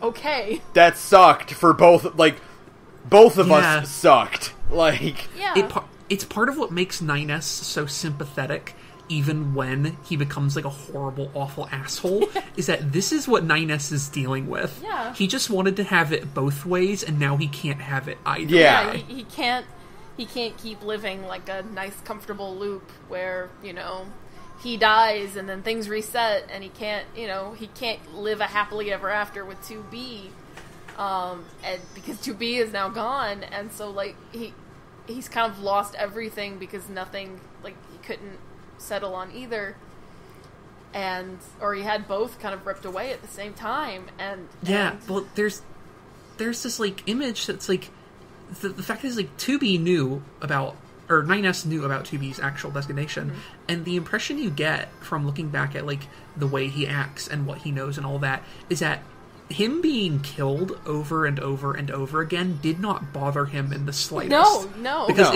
it was the necessary trade-off for him being able to live the life that he wanted to have. And it's, like, it's part of one of my favorite fucking scenes in the game is, like, in the Route B, after 9S gets knocked out and you have that weird text adventure segment, and it's you want to blank blank blank blank 2B, don't you? And, like, the first time you go through that, it's like, oh, they're saying fuck because 9S is a horny little gremlin. Yeah. Right. But, like, you reread it in, like, later, in, like, thinking about it later, and you realize, like, that could be anything. Yeah. It could be kill because he wants revenge for all the pain that she's caused him. And it could be fuck because maybe he just wants to, like, have a nice perpetual relationship and be able to enjoy life. But the problem is that he knows at some point that, like, there's a thing where if he does either, the illusion falls apart and he can't have what he has now. It's because it's such an accusatory tone, it can be anything. Yeah. And that's what makes it so, like... Yeah, your immediate thought is, of course, it's fuck, but then you think about it, like, they're not censoring themselves, they're leaving it ambiguous as to what 9S's actual intentions are and what he actually wants. Because when 2B is dead and he goes berserk, you see the side of him that has always existed. Mm-hmm. It's not like he changed, like, it just brought out this anger in him. Yeah. No, yeah. He was able to bury it under centuries and centuries of lies and convenient double lives, and now he doesn't have the option anymore. Like, people don't just become... It's really fucking good. Yeah, people don't just become that cruel right away. Yeah. That was in him. And yeah, of course it was. It was always there. I mean, think about all of your interactions with the machines over and over again, where he's just so dismissive of their, like, emotions and their family units. Wow, machines can string together weird random words, and the machines are like, We are alive, and we can hear you, 9S. Yeah. How weird they would pick those random words. These are not random strings of words. We are having a dialogue with you. It's so bizarre to be. I like to think that he was completely in the know and basically did that as a way to, like, insult 2B's morals and or intelligence. Right. And... like, because he knew about being killed because of what he could possibly find out, and I think there's a point to which he's like, yeah, the machines are sapient creatures, but also, like, fuck you. Right. Like, you put me through so much shit, so I'm just gonna make things more miserable for you. It's like, no matter how much he loves 2B, which he very clearly does, like, there's going to be a part of him that resents the lie. Yeah. Uh-huh. Yeah. Yeah, so... And fuck. It's so good, and I mean, so much of it really is. I mean, like, yeah, like if I had like a single complaint about the plot is that I wish there was a little bit more of A2.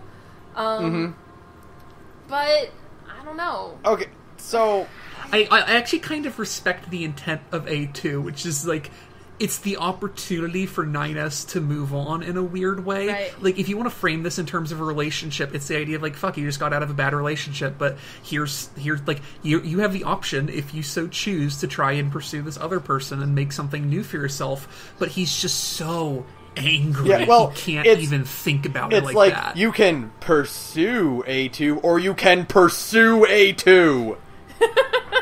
Yeah, exactly, pretty much. Yeah. So I do want to talk about, though, is that, like, we talked about a lot of this, like, we never talked exactly about what ending E is and why it is the best and why ending E alone makes this Game of the Year fodder. Yeah, so let's start with some context from the first game, which is that the first game had 4 endings and of, like, progressing different plot changes. And the last one, Ending D, is, like, you're confronted with the idea of, like, you have this daughter you need to save, and you have this love interest character who is, like, basically on a slow downward spiral, and they're kind of doomed to die whether you do anything to help them or not. And Ending D in NieR Automata, or not NieR Automata, excuse me, in NieR the original, is that basically you can save everyone, get exactly what you wanted, but you have to sacrifice yourself. Right. And that doesn't mean, like, your life. That means the very concept of you. Yeah. Every part of your identity will be erased, and no one will remember you, to the point where your save data is deleted and you can no longer make save files with that name. Yeah. Yeah. Mm-hmm. And it is like incredible, because, like, it's kind of like I don't remember if y'all talked about this on the no, you didn't, but actually no, sorry, I was about to go on a tangent about Undertale there, but then I remember that Sarah hasn't played it. We're not done with that one. I'm going to spare not that. done with it yet. Yeah, I'll leave that. So I guess y'all in the Gorge have something to look forward to in the future. I don't know. That actually is what's going to be our next episode, and I'll talk about that at the ending stuff, at the ending credits. Cool. Yeah. Didn't know that. But basically, like, there's this part where, oh my god, I completely lost my train of thought. Oh no. The ending of NieR involves you giving up a save file. Right. Basically, like, there's this part where it's like the game acknowledges that you no longer have a reason to play this game. Mm-hmm. You have done everything. You have gotten what you wanted. Right.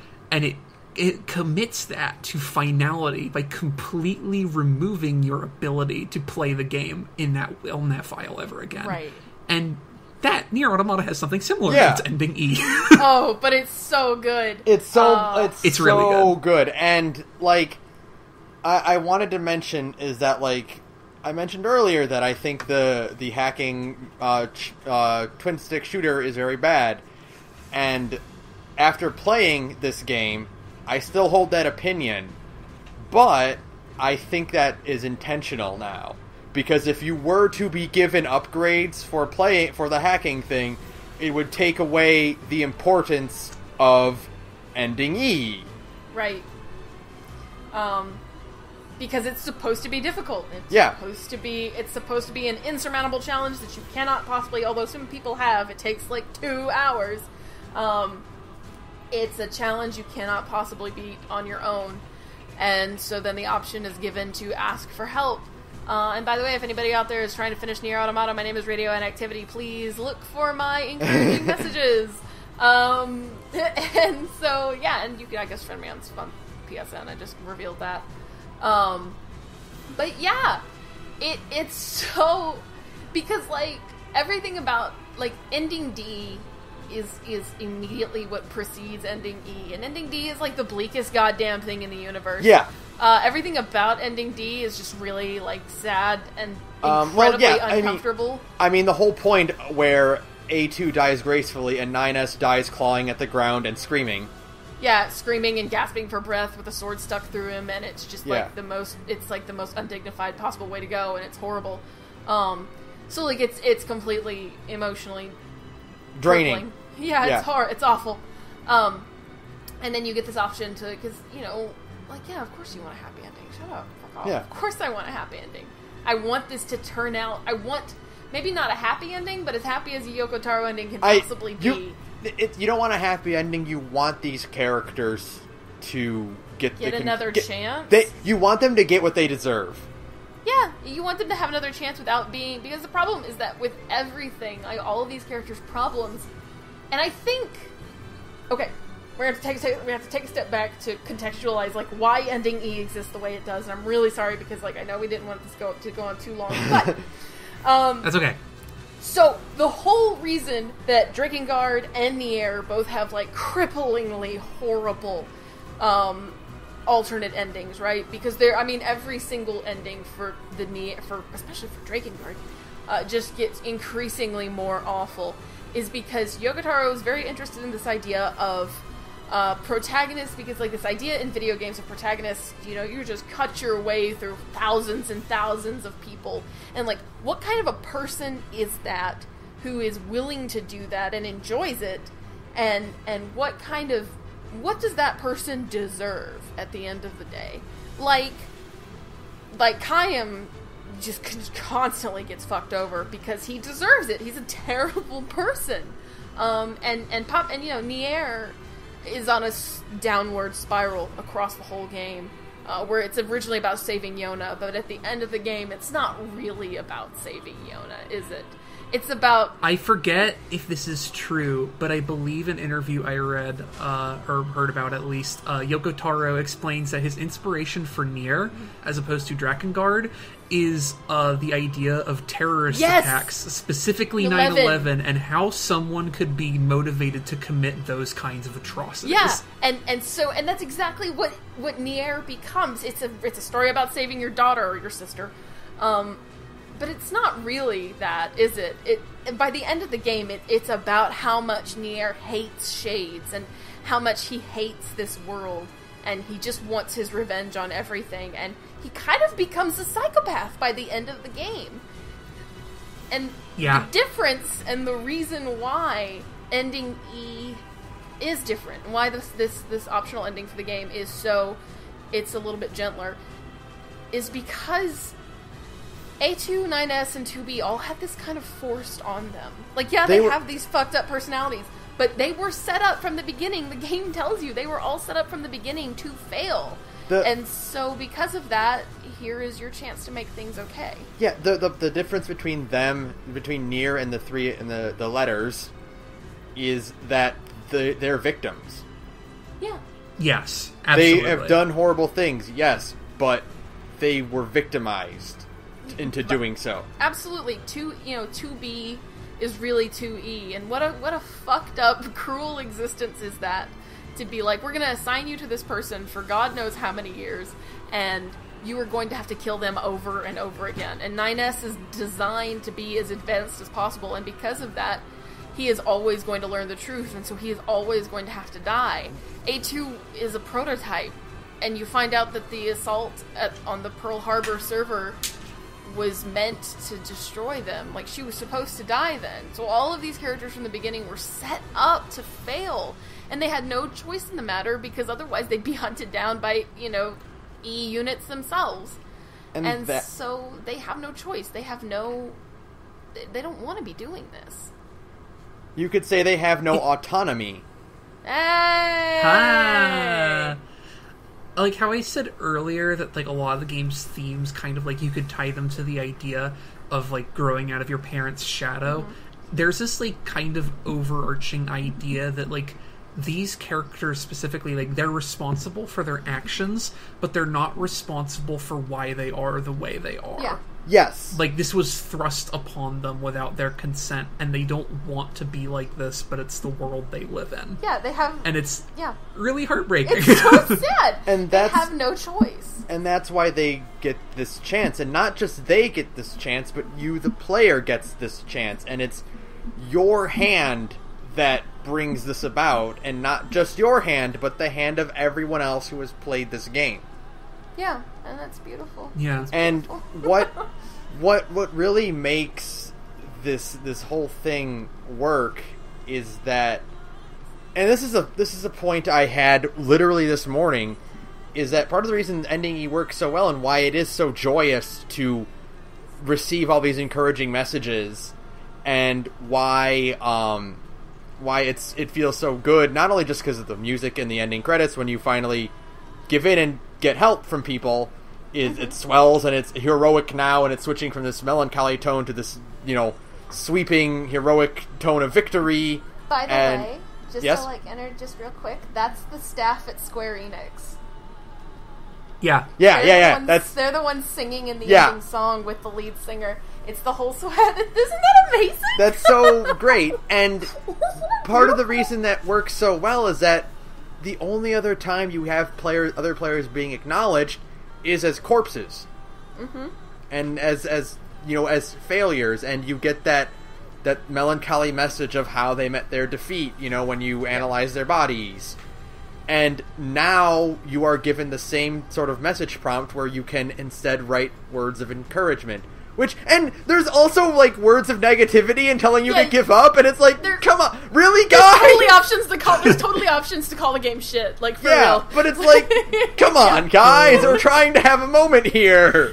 Having a moment. No, it's so good. It would be so fucking hollow if they only gave you the ability to say positive things. Yeah. So they give you the ability to say negative things to contextualize how much you don't want to. Yeah, exactly. That's true, yeah, it's so that's good. It's true. kind of like how in the death messages there are things you can select that are helpful and informative, and so many options you can pick that are just patently unhelpful in literally every possible situation. Our Twitter account follows a bot that just randomly generates death messages from NieR, and it's great.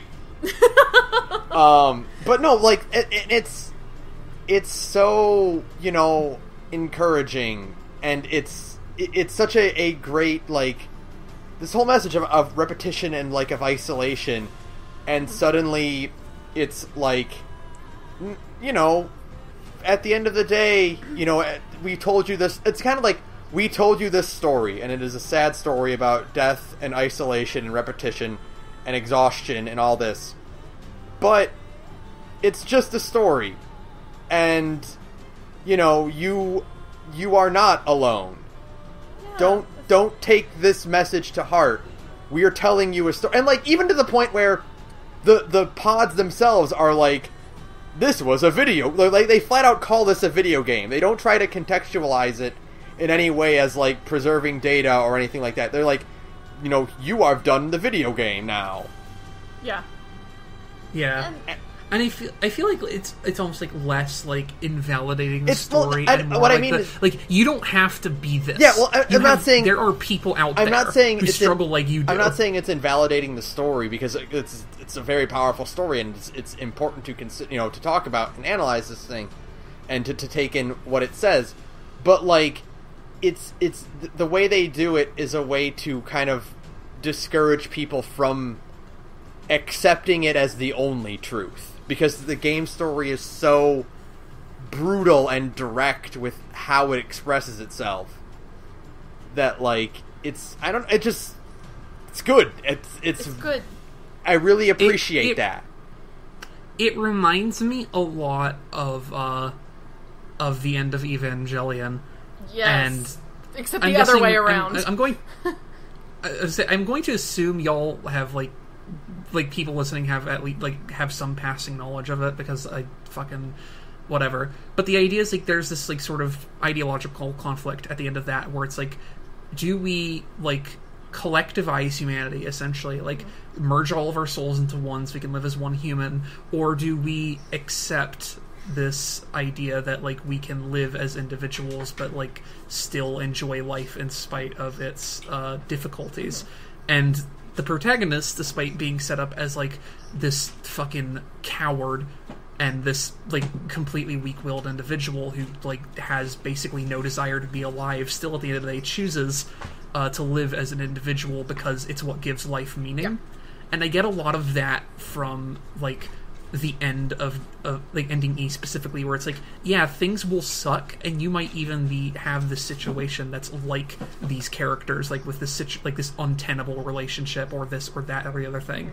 But at the end of the day, there are other people having these experiences like you, and you can count on them to be there for you. Mm-hmm. No, and it's so beautiful, because again, it goes back to this whole idea that, like, that the people responsible for this game, like, adored Yoko Taro so much that it got made. And so it's like it all comes back to that. It all comes back to this idea of, like, you don't have to go through, like, this horrible shitty nightmare alone. And it's like, the thing is that you've gone through Route C and D, and, like, it's kind of an interesting thing, because A and B established that the whole time through A and B you have somebody with you, right?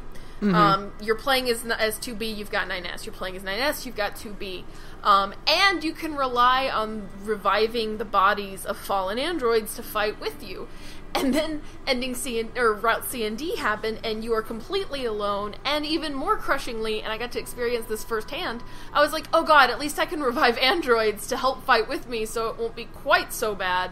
No, wrong. They will immediately try to kill you as soon as you revive them. And I was like, oh no, this is really... Oh, I didn't know that. Yes, they will fall victim to their virus and will immediately try to kill you. I always just, I think I used the revival mechanic maybe twice.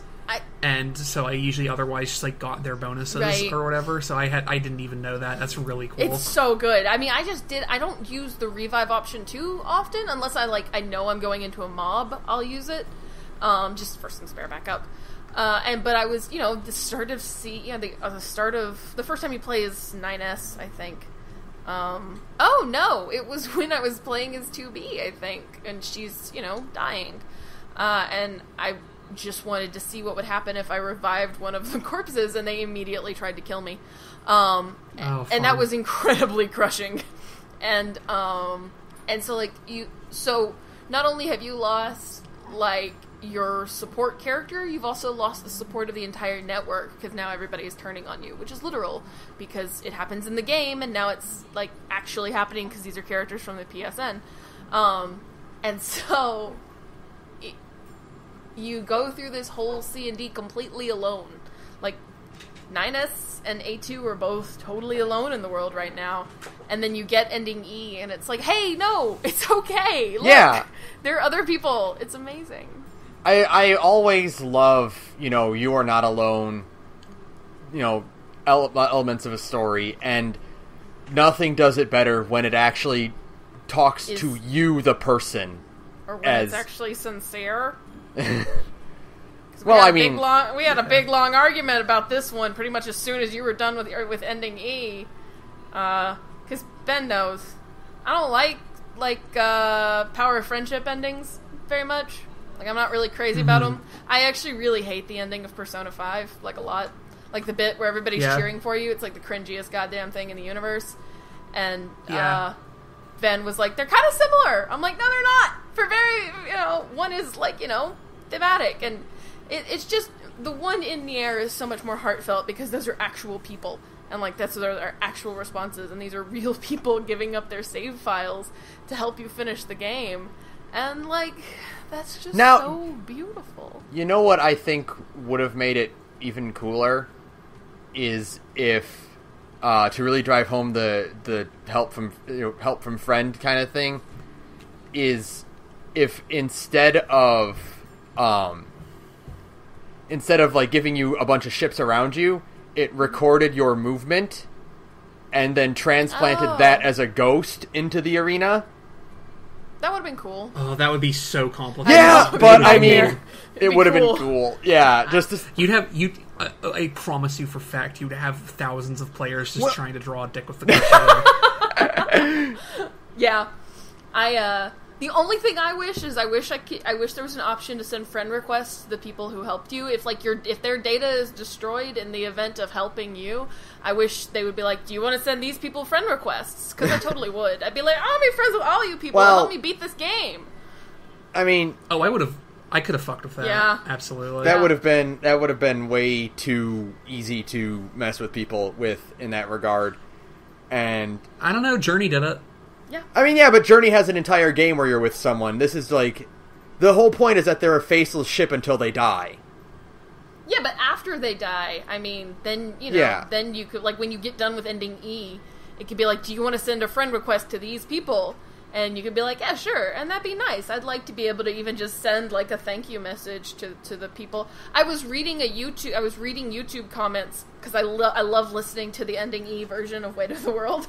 I was looking at the YouTube comments, and some people actually wrote down the names of the people who... well, yeah, that's what you would have to do, is you'd have to write them down, and then message them, and it's beautiful. I love that. How moving is that? How cool is that? Like... NieR Automata is a very cool video game. It's a very cool video game. If you haven't played it and aren't bothered by how much we spoiled it in the last 2 hours, you should go ahead and do that. We haven't really spoiled that much! Like, that's it's on sale for 35% off, really? So get it while it's hot. Nice. I mean, I was... Yeah. It's to celebrate their 2 millionth sale. Oh! NieR Automata did surprisingly well, which is why I'm hopeful that we might actually get another Well, yeah, one. we talked about earlier about how, like, we hope this game is influential. What I really hope more than anything is that I hope not just NieR is influential, but I hope that Yoko Taro gets to be more influential in... He's just desserts? Absolutely. Yeah. I want Yoko Taro to get more influence in the games industry. Not NieR, I want him to do it. Yeah, like, I want him to become another Kojima, where it's like, you wronged Yoko Taro? Fuck you. You know? Like I want that. Yeah, and like, I can see him getting more, like, the option to do high-profile stuff like this more, because, like, we're talking about Square Enix, who's, like, so notoriously hard to please that, like, the Tomb Raider reboot, when it came out, sold, like, 4 million units or whatever, and they were disappointed with the results. Yeah. And this game, and Square Enix, according to, like, direct quotes, performed well above expectation. So, hey! Perfect! Who knows? That's so good! We might get more fucking weird Yoko Taro joints in the future, and I am all there for it. Please. All of the weird-ass Yoko Taro games, because it's just, I look very much forward to replaying this game. I've, like, recommended it to everybody I know. Like, if you have a PS4 and I know you, I have texted you in the last 2 weeks going, you need to play NieR right now. I let my brother borrow it last night, so, yeah. Oh boy. I know, I'm excited. He's not, like, at all into weeb games, but, he has decent taste, so we'll see. Yeah! So, please play NieR Automata. It's so good. It might be the game of the year. It might be one of the best games of the generation. Mm-hmm. It won't be a lot of people's game of the year, but it will definitely be, like, it'll be, like, it's hard because, like, there's games where I'm like, oh, you know what? I don't think PlayerUnknown's Battlegrounds is, like, that, like, fucking, like, great or whatever, but I can tell it's going to be important to the point where if someone was like, hey, I think this is going to be a game of the decade, I would not fault them. Because PlayerUnknown's Battlegrounds is going to be incredibly influential and for good reason, but this is a game where always, like, even if it doesn't, like, win all those awards or whatever, it will still be Game of the Year 2017 in my heart. Yeah, there's a big difference between games that are important and games that are, like, really, really good, and sometimes the Venn diagram has a pretty big middle chunk. But there are a fair amount of outliers into what games you actually are good to play and which ones are important to the growth of the industry. Yeah, and I just desperately want more games to... God, really, more games should try to emulate this idea of making every single aspect of the game... Like, especially, like, plot-driven games. Like, if you're just playing, like, fun, goofy, fighty-fight games, whatever, it's fine, you do you. But if you want to even pretend your game has, like, some kind of deep mechanic or story going on, and your gameplay is incongruous with the themes you are trying to get across, you should take a step back and make those two marry each other better, because because it is part of what makes NieR so brilliant, is that every single aspect of this game fits together perfectly. It is expertly assembled, even with its missteps. Just the way it was put together is basically flawless, in my opinion. Yeah, I agree completely. Yeah. Yep. So yeah, that's NieR Automata. Yeah. So I'm not going to. That's going to do it for us for now. I'm not going to list a music credit this time, because I'm going to try to use the NieR Automata soundtrack, and if someone tells me not to do that, I will remove it and replace it, but I don't know who I will replace it with, so I won't say anything right now, and then I will just edit the episode and put it back in. So you can also follow us on Twitter at The Gorge Podcast. You can email us at The Gorge Podcast at gmail.com. You'll get it. We also have a Patreon again. Please donate to that. Sara, Saturn, what is your other podcast about? We do a podcast called Big Gay Nerds, where we play tabletops online and say it into a microphone so y'all can hear it, and it's fun. It's pretty good. You should come check us out. Still doing Monster Hearts, same as last week last episode when I said we were doing Monster Hearts, because we're still doing Monster Hearts. And we're on BGNcast at Twitter. We're on Big Gay Nerds on SoundCloud. We're on Big Gay Nerds on Tumblr. You should come check us out. And you can find me at Hot Robots on Twitter or Tumblr Yes! if you want to be subject to more of my fucking inane bullshit. Tell us how our hot takes about NieR are bullshit, please. So there is another announcement we have to make, and we mentioned this earlier. We are going on a brief hiatus for the next couple of weeks. So we're taking this next week and the most of October off. Just to get caught up on the games that we still have to talk about.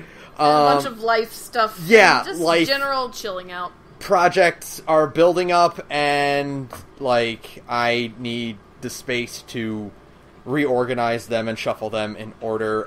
But we're going to come back late October with our Undertale episode, so we're going to keep doing Indie Week, and it'll be Undertale next. So and then to that. Yeah, That one will be a fun that'll one, be I'm sure. Yeah. There's a lot of things to say. There's about a Undertale. ton. I'll just let y'all say that when you get to it. And then after that, we'll be back to normal with 3 episodes a month, like always. So that's it. Yeah. So that'll be it. We went through this whole thing without talking about them. Fuck Adam. Oh, how did we go there? Oh, yeah! Yeah, Adam is kind of a pretentious douchebag. I really like Eve, but Adam is just he is just a pretentious asshole, so fuck that guy. Yeah.